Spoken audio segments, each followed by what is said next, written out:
Good afternoon, everybody. Welcome to another episode of Dropping the Gloves. Tim's here. I'm here. How you doing, Tim? Long time no see. I know. Yeah, I'm doing good. How you doing? You seem busy today. Oh my gosh, like lots of stuff going on, but it's okay. Busy is good, but stressful. But let's jump into it. I don't want to waste too much time. Like you said, I'm busy. We got stuff to do, but first of all, this episode is brought to you by Bet365, our proud partner of Dropping the Gloves. Open an account with Bet365 today and bet on huge range of markets. So whatever the sport, whatever the moment, it's never ordinary at Bet365. Use code HOCKEYCA. It's available to everybody, but use code HOCKEYCA. So go for it, USA. We're very excited to have Bet365 as a partner. Head on over there. You know what I mean, Tim? That's right. Win some money. Listen to Tim. Listen to me. We will never steer you wrong, except for this next one, because Tim thought they were going to come back, and so did I.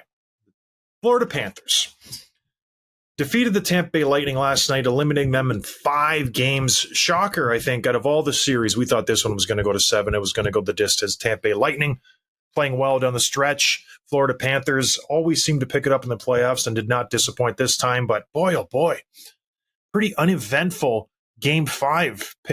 Florida Panthers I know there was some controversy, some disallowed goals, which I agree with John Cooper. Those should have been good goals, especially that first one. Anthony Duclair did nothing to Sergei Bobrovsky, just had his skate there and then disallowed goal. I don't understand what's going on there.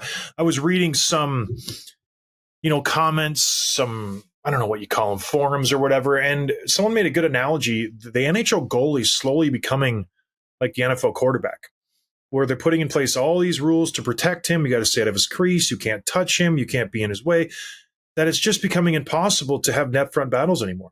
You can't screen him. You can't push the defenseman out of the way. You really have to be a good foot outside of the crease in order to be effective at all, because if you even come close to the goaltender, they're going to take his side, call off a goal, call a penalty, whatever it may be. So it's just gone are the days of like just net front battles, cross-checking, jostling for position, bumping into the goaltender, just having a good battle in front of the net. And it's funny how it shifted. Back in the 90s, they had you can't touch the blue paint, no goal. Like even if your skate lace is in the crease, it's a no goal. The infamous Brett Hull goal in Game 6 over the Buffalo Sabres, where his toe was in the crease and it should have been called a no goal, but confetti had already dropped, and so they just let it go. They got rid of that rule. Then it was just mayhem in front of the nets, and then they instituted this rule of goaltender interference, this and that. So I think it's gone the other way now, where we really just have to find a happy medium. And I don't think that Tampa series was indicative of that, because those 2 goals should have been good. What was your take on that, Tim? Yeah, it was. I agree. And the Lightning fans, the Lightning players, all that have a right to be upset about it. But at the end of the day, Florida was the better team throughout, even through 5 games. I think last night could have been closer. It could have gone either way, but Florida is just that good. And they're missing one of their key players in Sam Bennett, who's been hurt since Game 1 or 2. And he's looking like he could be ready for Game 1 of the next series. But yeah, they're just so good top to bottom. And I think they're outplaying Bobrovsky, outplayed Vasilevsky and the forwards and all that. So the better team moved on. I was surprised it didn't go further, 6 or 7 games, but it is what it is. And now Tampa's got some questions this offseason. Huge questions. And one that we've spoke on before, Steven Stamkos, their captain, been there since he's 18 years old. I thought they were going to trade him at the deadline. I thought they should have traded him at the deadline. They stuck with him. They indicated that they were going to re-sign him, that talks were in progress. They were maybe going to wait till the end of the playoffs to kick the tires on that. But based on Steven Stamkos' reaction after the last game, it doesn't look like he is thinking he's going to be back. You're a Tampa insider, Tim. Everybody knows it. You love going down to Miami, Correct. Jumping over to Tampa Bay. What have you heard down in the Sunshine State? Well, you watched the video after the game, and it was in Florida, in Sunrise, but still, he was looking around, and he got an ovation from the crowd, and he's kind of looking around the same way that Bergeron did last year after Game 7. I did it too in Montreal after my last game. Yeah, me too. Club Hockey 2012. Take it in. Yeah, no, but you're like, it was very reminiscent of that, where you're like, he's emotional, and obviously he's not retiring, but he is possibly his last game. in that uniform. So that did remind me of that. He spoke this morning and he said a big part of it, I think this is important when you factor the human element to it. These guys are people in addition to athletes. He's got a young family that's very much settled into this area, like the kids, the wife, their social life, their neighborhood, all that. So that's going to have an impact there. He said he's always wanted to play in Tampa. That hasn't changed. But the question that comes back to mind with me is like, okay, if he takes his a hometown discount and say it's $4 million, something like that, say it's half of what he's been making, don't you think that would have happened already? Yeah. You know what I mean? Like if that was going to happen, and they both teams, and he said like the team has reached out to his agent, but don't you think that this is something that would have been agreed before we even got to this point? That's a really good point, because I'm sure they've had conversations. Julien Brisebois is not one to sit on his hands. Like, he's an aggressive GM. He goes out there, but maybe Stamkos' side has just said, maybe we'll wait, because wouldn't he have traded him? Looking at their salary cap situation, they have roughly $70 million tied up next year in salary caps.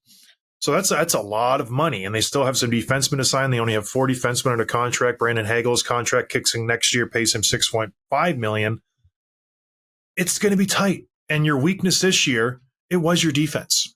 So do you want to pour more money into your offense when you know Kucherov and Point and Cirelli and all these guys can produce, a Sheary, a Hagel?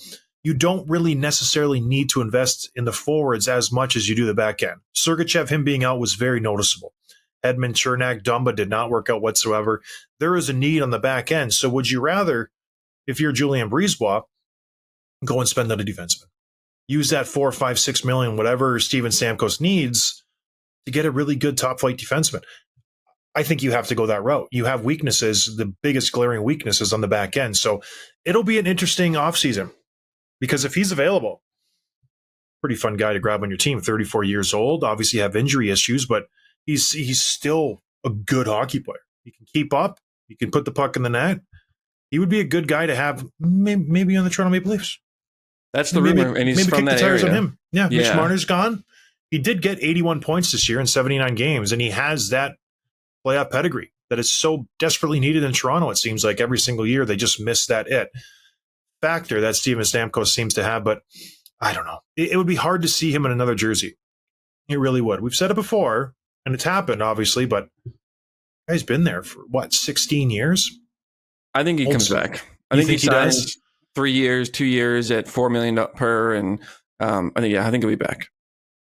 But that's the thing. That's a huge hometown discount. Massive. This guy still could rake in $7 million. Like, it was a point per game guy last year. He did say in his statement that it's still very important to him to be part of a winning organization. And so it's what his perspective of this team in the next couple of years. Do you think they have another chance of going on a run?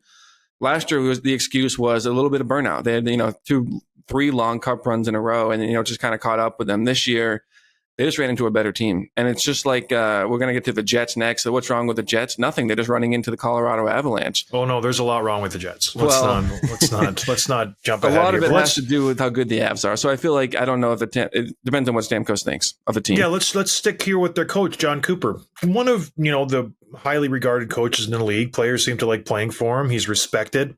Kind of toes that line of being a hard-ass coach, but also player-friendly. He reportedly has signed a new contract. Does that play into Stamkos? He seems to like John Cooper? I think so. Yeah, that's definitely a part of it. And I think the timing of it is a message to Stamkos as well. We're still committed to winning. This is still the group. We want you to be part of it. So I would have to think that he loves Cooper and wants to play for him. It's so funny people think about going to Toronto. Like, you really want to go play with a dysfunctional core 4, core 3, if they let Mitch Marner go, and a coach who's just an absolute baby. What's enticing about that? Nothing. Nothing at all.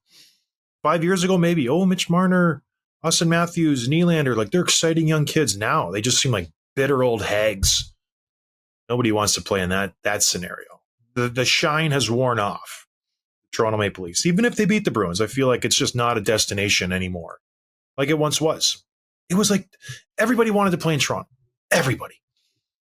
Now the rose-colored glasses they saw behind the curtain, Tim.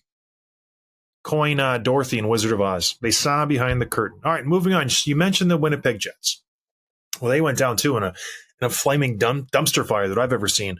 And my question is, why is no one talking about the Winnipeg Jets? Why are they getting a pass this postseason? Because they're just potentially the biggest choke artist this postseason. Like, why isn't anybody talking about it? They finished the season second in the Central Division, second in the Western Conference, second best team. Went into the postseason on an 8-game winning streak. The best defense in hockey. The best goals against. They do it better than everybody else. They added Tyler Toffoli, a playoff veteran. They got Sean Monahan for nothing. He played great down the stretch. What happened? Why did they get a pass just because the Avs won the Stanley Cup 2 years ago and they were good teams? No. The Jets beat the Avs 3-0 this regular season. I know 2 games were in December, but they played one later on. The total score of 17-4, Tim. They worked them. Wasn't even close. Why don't we talk about the Jets and critique them more? Tell me. Yeah, I don't have an answer. I mean, certainly, Well, then what teams, good are you to me? Toronto obviously has a lot to do with it, but rightfully so. I think we should be criticizing the Jets. Like, this is a team, you and I both picked them, and we had good reason. You look at the regular season matchup, you look at them getting hot at the right time. Colorado didn't look like themselves down the stretch, and here we are. And I think a big part of it has to do with the Hellebuyck, although, like we said on Monday, the team in front of them wasn't playing very well. You look at the goals against per game, and the Avalanche go for 5 games they played. 6 goals, 5 goals, 6 goals, 5 goals, 6 goals. A couple of those are empty netters, but still, like that is not okay. No bueno. Yeah. Not so good. Go ahead. But you have the best goalie in the world, Tim. How is that possible? So. We thought so. Maybe he's not a gamer. Maybe we got Connor Hellebuyck all wrong. He is the Toronto Maple Leafs of goaltenders. He plays great in the regular season. Puts up fantastic individual stats. But when it comes to team awards, winning what truly matters, playoff rounds, Stanley Cups, guy sucks. He does. And it's hard for me to say because, yes, his team, hung him out to dry a few times. But when you're Connor Hellebuyck and you're a Vezina Trophy candidate every single year, can you steal us a game? You know what I mean? Make a big save. Was there any highlight reel saves that Connor Hellebuyck made this series that you can remember? No. And that's a great point, too, because even great goalies on bad teams do steal a game. They extend the series. Like Sorokin has done it on the Islanders. Like a lot of good goalies on bad teams have done that. Saros, you know what I mean? And not to say that he's the reason that they lost, but he's the reason that they lost in 5 games. He's the reason they didn't win. You know what I mean? You're paying him that much money. You have to do something. His last 14 playoff games, this is astounding to me. He's 2-12. 2-12. Yeah. That's the part, too, that, like, it's not like, maybe he's battling an injury or whatever. Something's not right now. This goes back years. This is not just a this playoffs thing. So, but at least his contract's up so they can let him walk this year and they can start fresh, get out from under that just dead money. Oh, no, they re-signed him to $8.5 million for 7 years. Woof. Oopsie daisy. Oh, but he's young. No, he's going to be 31. Oh, he's going to be 38 when this contract ends. Oh, oopsie daisy. Whoopsie. My bad. Great goalie. What have I always said? Strong down the middle, good back end. You don't need a superstar goaltender. Don't put your money there. Put it on the back end and strong down the middle. When are these GMs going to get it through their thick skull, Tim? Listen to me. I know what I'm talking about. Guarantee you the team that wins the Stanley Cup, strong down the center, good back end. Vegas last year. Did anybody know who the heck Aiden Hill was? Logan Thompson? I didn't. Colorado the year before, Darcy Kemper. Oh, he's a bad idea going to Colorado. What are you doing there? Win the Stanley Cup. I'm winning the Stanley Cup. That's what I'm doing. So, listen to me. This is Hellebuyck stats. This postseason, 5 games, 0.87 save percentage, 5.23 goals against average.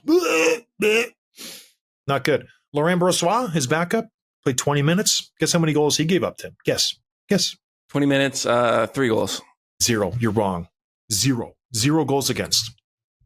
I said they should have started him. I should be coach, GM, player. I think you said it after game 2, and I said, no, not yet. You stick with Hellebuyck. I think after game 3 or 4 for sure. Like, he's done nothing to keep the starting job, I get the adage, you go with who got you there. I understand that. But at 5 games, though? I know. It's just crazy. They kept throwing him out there. Even Connor Hellebuyck's like, come on, bro.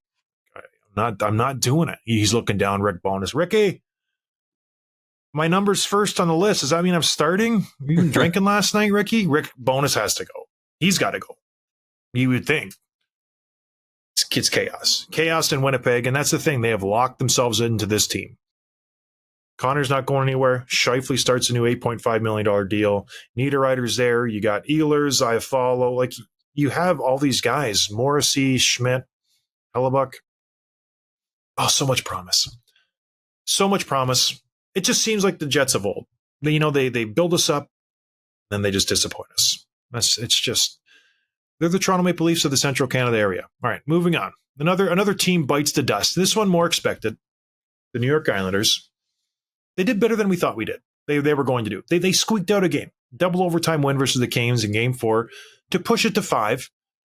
Carolina goes back home and does what they should have done. They win. Back and forth game. Carolina goes up 1, tie, goes up 1, ties. They get a kind of lucky bounce. 2 goals in 8 seconds, but that's what the Canes do. They take advantage of their bounces, their opportunities, and they put it in the back of the net. Now they're going on to the second round, which we all thought they would. Okay. I don't want to spend too much time on this because the Islanders suck. Who is the best team in the East right now in your eyes? Florida beats Tampa fairly easily. Carolina handles the Islanders fairly easily. The Rangers handle the Washington or the Hershey Bears fairly easily. Who is the best team now? Because you got the Rangers, Hurricanes, and Panthers just sitting there waiting for the Leafs or Bruins to finish off that series. It's between Carolina and Florida for me. Interesting. I'm going to go with Carolina, but you can make the case for either one. I don't think the Rangers are at that level. Yeah, I don't know. I agree with you, Carolina. I feel like this first round did not answer any questions for me whatsoever in the Eastern Conference. It was just a foregone conclusion that all these series was going to end early, and if anything, it hurt the Rangers that they played the Capitals in the first round. They looked sloppy. They didn't look as good. The Canes at least played a decently coached Islanders team who had a veteran crew who put up a fight at least. Gosh, Washington, I just don't even want to think about it. Oh, they're awful. All right, those ones are out. We were asking for some series to get interesting, Tim. Going into Monday night, no series looked promising. The only one that maybe might be a series was Dallas and Vegas. Vegas was up 2-1. We both predicted Dallas to win. Thankfully, our prayers were answered. Dallas won that series. The home team has not won in this series. So technically, it hasn't started yet. Or hasn't started. I can't remember how we say it. They're 2-2. Your Dallas Stars are back in the mix. I think I said at the start of the playoffs, whoever comes out of this series will make the cup. I picked Vegas. You picked Dallas. Or did you say that? I said that. I stand by it. What'd you think of Game 4? You like that? Yeah, I was hoping that Dallas would win Game 4, but I think in the back of my mind, I'm like, okay, Vegas let one slip through their fingers, but they're not going to lose 2 games at home in a row, and they did.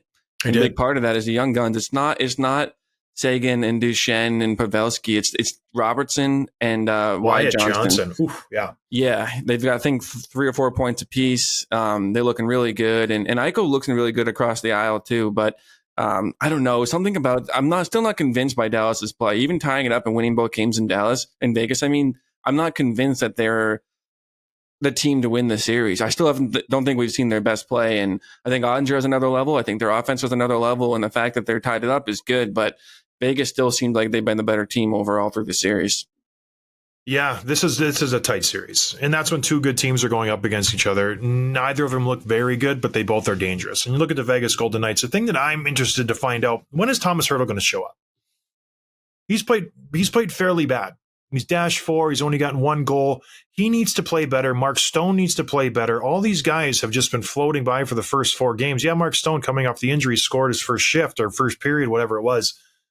He's been invisible since then. Jack Eichel has just dragged them to the last 4 games. He's been the only guy who's been relatively dangerous. So I need to see some more from the bottom 3 lines of the Vegas Golden Knights. I was all in after the first 2 games. I was very excited. And it's just been stinky play. But the play that stands out for me is the hits. Jamie Benn, Braden McNabb. My former teammate Braden McNabb just pastes somebody on the sidewall of the Dallas Stars. Jamie Benn just comes over and just lights Braden McNabb up. If this is a regular season, that's a 3-game suspension. But it's to play out. It is. He just folds him up like a lawn chair. just buries him. And Braden McNabb, for those of you who don't know, is not a small cat. Like, this guy's 6'4", 220 some pounds. And Ben just pigeon tosses him. Like, that was the best sequence of hitting I've ever seen in my life. It reminds me of when Bufflin was just dominating guys from the Winnipeg Jets, and people were coming at him, he's just shedding them. It was like that, but in the playoffs and more impactful. The Dallas Stars needed that. It was a big point in the game. What I loved about that game is that second hit doesn't happen without the first. And I don't just mean because one caused the other. I mean that if Ben doesn't see the first hit, he doesn't go out of his way to hit McNabb like he did. And I just love that aggressive, the payback, like, okay, you're going to earn it. Where was McNabb, your teammate, by the way? Buffalo. Was he? Yeah. Braden McNabb, good defenseman. Buffalo churns out good defensemen, then trades them away. Like, even Jake McCabe from Toronto is a good defenseman. Mark Pisek was a good defenseman. Chad Ruido, all these like good 5th, 6th defensemen. Just don't hold on to them for whatever reason. I don't. There's a laundry list of guys. But anyways, anything else of this series? Did they play tonight? Game 5? Yes. Yep. What do you got now? Does the home team finally take a game? Can Dallas string together 3 straight wins? Well, you know what's interesting? What's his name? Cassidy said today that Aiden Hill is going to start this game, which is Thompson. That is big news. Yeah, that is really interesting. I like Dallas in this one. I think they're going to win at home, but I still think it goes 7. Thompson's been giving up the sharp angle shot past his ears. I think he's given up 2. You got to watch that. Yeah, the goal line shot. That's a Cole Caulfield goal if I've ever seen one. All right, moving on to the series that just keeps on giving. And it definitely lived up to the billing last game. Boston-Toronto, they are 3-2. Toronto, huge win in Boston last night. Overtime winner, Matthew Nyes, 2-1. Joseph Woll started for the Toronto Maple Leafs as I predicted. Ilya Samsonov will never start a game for the Toronto Maple Leafs again. He is done as a Toronto Maple Leaf. What did you think of this game? Is this the best game you've seen Toronto play?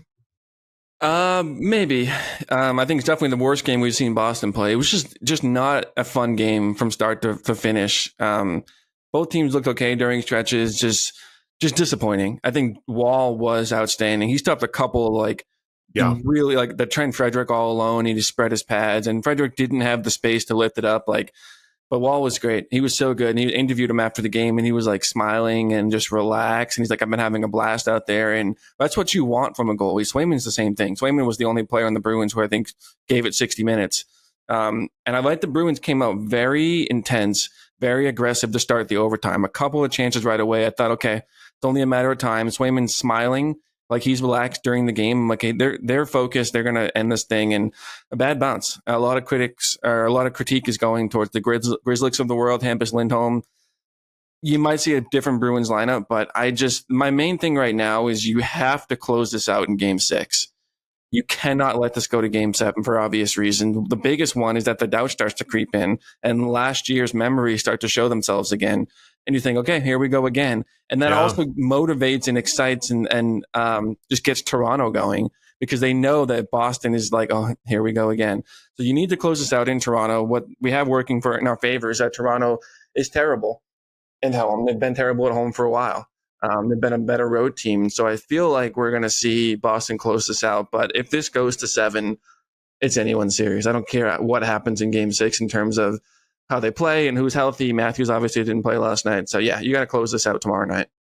Does Matthews play for Game 6? I think so. Although it's strange because they said it was an illness, but a couple of people, I think Friedman included, one of those big heavy hitters is like, there's something else going on here, some other injury or some kind of thing that doesn't make sense that they're not telling us, which maybe we won't find out until the series is over or the playoffs are over. But I think Matthews is back. Although Max Domi played the best game I've ever seen him play last night. Yeah. He was like 85% at the dot, something like that, like 9 for 12, something crazy. And he played pretty well. Didn't get any points, although he should have. There's a 2-on-1 that he botched. With Bertuzzi. I thought that was going to go in. But it was a great game. Disappointing result, obviously, and got to close it out in 6. That's the big thing. For as bad as Boston played, it was nice that they pulled it to overtime, and Swayman, there's no questioning him. He's a gamer. He's a stud. Like, absolutely unflappable. And he enjoys it. He enjoys the situation. So they got a good one. Like, he is as good a goalie that they've ever had there in the recent years. Like, he's better than Tuukka, better than Timmy Thomas. Like, he's a stud, Tim. I think you're He's an probably absolute right. stud. Yeah, Yeah. and he came on our show. Unbelievable. But they need to close it out in 6. What was funny is I was watching the Toronto feed. It's amazing listening. Like I'm on Jack Edwards a lot because he's an absolute homer. It's remarkable the amount of time that they spend talking about Brad Marchand. It's crazy. When he took the penalty, Toronto, yeah. It's almost distracting. I mean, he took a penalty at the end of the second period. It was a coincidental, so both guys left the ice, and Marchand's just standing in the hallway because the Bruins were killing a penalty. The two guys calling the game could not focus on the action. They were, he hasn't left the ice. That's a bench minor. This is unbelievable. Brad Marchand, what is he doing? The refs aren't doing anything. I'm like, you guys, like he's just standing in the tunnel watching the rest of the game. There's 23 seconds left on the clock. Every scrum, the ref pulled him down one time. Like, oh, I sarcastically, I hope he's okay. Every time he's on the ice, they're fixated on him. It's amazing that one player has such an impact on a whole city. Everybody focuses on him. And that's when you know you're doing your job. It's Tim, I know you listen to the Bruins feed and you watch the Bruins, Tyler, the coverage on, what is it, Nesson or whatever. Just move over to the Toronto feed. Use your NordVPN. It's so funny. They go bonkers every time he's on the ice. It's so hilarious, but yeah, it's going to be a big game. I hope Toronto wins so it goes to 7. That'd be so fun. I don't have that in me. I don't. And I'm going out of town this weekend. And so I don't want it. I'm afraid of it. Reports are that Therese Bergeron has been calling Bruce Cassidy. He wants to play Game 7. I've been waiting for this. I'm surprised. Or Jim Montgomery, excuse me. He wants to play Game 7. Yeah, he's like, I feel good. So they might dress him for Game 7. So stay tuned to that. He's just the biggest selfish player I've ever seen in my life. I played against him for years and years and years. The guy. I don't think you were ever on the ice with Bergeron, but okay. A lot, Tim. A lot. All right, moving on. Out west, Vancouver, Nashville. Vancouver won a stunning overtime victory in Game 4, but guess what? Preds came back. This team's not going to die. Vancouver up 3-2. What are you thinking, Tim, in this series? Because it's kind of the forgotten series.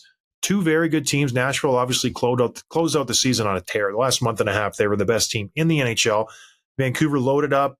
You got Zadorov. You got Lindholm losing their starting goaltender. What's going on in this series, and what does Vancouver need to do to close this son of a gun out? Yeah, I don't know. This is kind of a strange series. It is a sort of forgotten one. Like you said, If you're not rooting for these teams, the teams out west you're paying attention to are the Colorado series, the Edmonton series, et cetera, Dallas, Vegas. The big story here is that they went back with Seelovs, Vancouver did, instead of DeSmith. Even though DeSmith is reportedly healthy, he backed them up in the game. He dressed for it. I don't know. I don't know. You have to be the better team, and they haven't been able to do that every single night. And this is the thing that separates Vancouver from some of the other teams in the West, these elite teams, is being able to be more consistently the better team, where Vancouver is like, when they're on, but when they're not on, they're almost not a good team. You know what I mean? Like they're still. No, I wouldn't go that far. I wouldn't. When Vegas has a bad night, they're still a great team. I don't think we can say the same thing about Vancouver. They lost 2-1. Like it's not like they got blown out. They still played fairly good. But yeah, I agree. They only put up 18, 19 shots. Like it's a far cry from the 35-40 that we're used to seeing from Vancouver. But I'm not worried about them. I feel like they're okay. Nashville's a good team. They're a solid team. Roman Yossi's a stud. Can we just say that? Like I every time I watch Nashville, he just jumps off the page. He plays almost a half an hour a night. He's all over the ice. Last night he scored a nice goal, his first goal. But boy, is he very, very good. And yeah, UC Saros is just as good. So these guys are a hard out, but I fully expect them to win Game 6. They can't lose again. And yeah, roll with Silvas. He was better than DeSmith. When DeSmith played Game 2 and 3, he wasn't, lighting the world on fire and getting shutouts and playing fantastic. He was questionable at best. So Silvas, he'll be the starter from here on out. Unless he falters in the next round, then we'll go back to DeSmith. But you got to finish it off. JT Miller, friend of the show, get on it. All right, Tim. AG1, get after it. Yeah, before we go any further, let's just check in on AG1. I'm still taking it every morning. I still take my vitamin D3 K2 tincture every morning. It's awesome. Hopefully you guys are trying it out too. AG1 is a nutritional supplement I've been using it, like I said, we're going on over 2 months now. And I'll tell you what, I've talked about the energy thing. I've talked about the immune health. I said on Monday I was coming down with a cold, kind of low energy. I've never bounced back so quick. I'm usually one of those guys that lingers and I let it affect me. Oh, you are. Oh, yeah. Big time. I've still have been sleeping great, working out every day, like not having the energy lapses. So it's been great that I think AG1 is playing a big part of that. It does support your immune health. And you can do it too. If you want to take ownership of your health, it starts with AG1. Try AG1 and get a free 1-year supply of vitamin D3K2 and 5 AG1 travel packs with your first purchase exclusively at drinkag1.com/DTG for dropping the gloves. That's ag1.com/DTG. Check it out today. I noticed it really jacks up my gas. You got a little rumble in the tummy? My gas game's out of this world. I remember one morning, Okay. What's that? Okay. Should we not talk about this? No, tell us more about your gas. One morning, the girls woke up and they came downstairs and they go, "It smells like farts and sausage down here." I'm like, I've been up. I've been around. So yeah, I feel great, but boy. That's just the toxins leaving your body. It is. I remember when I played with Brent Burns, he used to stir up all these concoctions. You remember the bullet shake, the little blender? Yeah. He would have them in his backpack and he would plug it in on the plane. He would make shakes on the plane. Fully stocked kitchen. You can get whatever you want in these private planes. Burnsy would bring his own microgreens, his own salads, his own potions and lotions. He'd make these shakes. Green like AG1. So probably similar stuff going in them. And then he would just smoke bomb the plane. And he thought it was so funny. He would walk up and down the aisle and just like lace it. Like we're talking Vietnam. What's napalm. That? Napalm everywhere. And he would just laugh and laugh and laugh. And it was so bad. It was disgusting. He's the type of guy who would go take a deuce. He'd videotape the sounds that he was making and send it to everybody. Just a class act, that guy. Just a class act. And then take a picture of the results and send it to you. Oh, no. It's a lot. Well, drinkag1.com/DTG. In summary, in conclusion. It's very good for you. All right, let's get to some quick hits, Tim. Yeah, I really like this. I was reading headlines this morning. So after the Matt Rempe hit on Trevor Van Riemsdyk, John Carlson said after the game, basically complaining about Rempe's we have to have our defenseman able to play without having to worry about being hurt. He's hurt 4 different times now, 4 different people now. And there's a point there. Rempe has played cumulatively, has he even played 30 minutes in his career yet? And he's already... Isn't Tom Wilson on his team? Yeah, okay. I'm getting there. But he's already hurt 4 players, been suspended, all that. And so Trevor Van Riemsdyk spoke at the end of season presser and he was asked about that hit. And he took the high road and I really liked it. He goes, obviously sucked, put myself in a bad spot there, put myself in a bad spot. Love the start of it. Be aware of when guys like that. Got to be aware of when guys like that are on the ice and where they are at all times. Obviously, he got me pretty good. Could have done a better job of protecting myself. I love that he said this instead of taking the moment to take another swing at Rempe. Well, he didn't want to play the victim. Love that too. He said, you know what? I got to keep my head up. That guy's a unit. Good for him. I know Trevor. I skated with him this summer. Good player. I like that. I like that rather than just complaining and moaning and saying, it's not my fault. You got to protect me. It's a physical game. Keep your head up. It was a clean hit.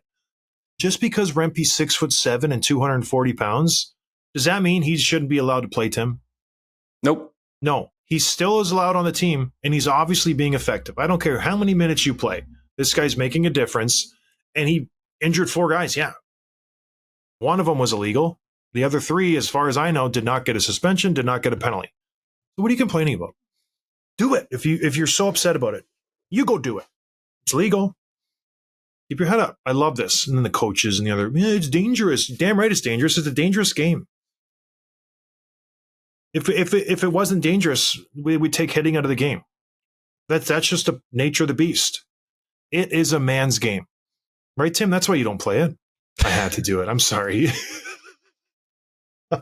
There are people that are like legitimately concerned for me. Like, he's so mean. He's always picking on him. I know, but it's just so easy. You know? It's just That's how easy. I know you love me. Easy target. Speaking of easy targets, coach got fired, Tim. Another strange. Dave Hakstol from the Seattle Kraken led this team to the playoffs last year, had a Cinderella story run 2 years ago. Fired from the Seattle Kraken. Gone. Emily Claplin says she was told that at exit meetings, a handful of pretty significant players, Matty Beignets probably, made it clear to management that they don't want to play for this guy. I don't like him. I'm not going to play here if he's the coach. I'm out of here. Talk about babies. I don't like him. Dave Hakstol. I don't know. What do you think of this, Tim? You probably I'd love to know who the players are. The one that was Matty Beignets, probably. Beniers. It was Jared McCann was a name that came to mind because he's been a 40 goal scorer and he's been up and down the lineup and not really finding any consistency under Hakstol. So you think the name Jared's taken a hit because of the Subway guy? Nope. I think so. Okay. Like, would you name your kid Jared? No, but I just don't like the name. It has nothing to do with the Subway guy. But I bet you there hasn't been an influx of kids being named Jared because of the Subway guy. You're probably right. He's ruined the name. There's a couple names that you can't touch anymore. Like Is OJ. there a diary you could write these thoughts into, or a blog? I'll set you up with a blog. It's called my podcast. Like, how many OJs are out there? Well, no one names their kid OJ. When he was a stud running back, I bet you there was a bunch of OJs. Maybe. He just died. Did you hear that? No. What? Yeah, he died. Complicated history. One of the greatest running backs ever. Killed 2 people, allegedly. Last thing here. Some of the trophy finalists came through.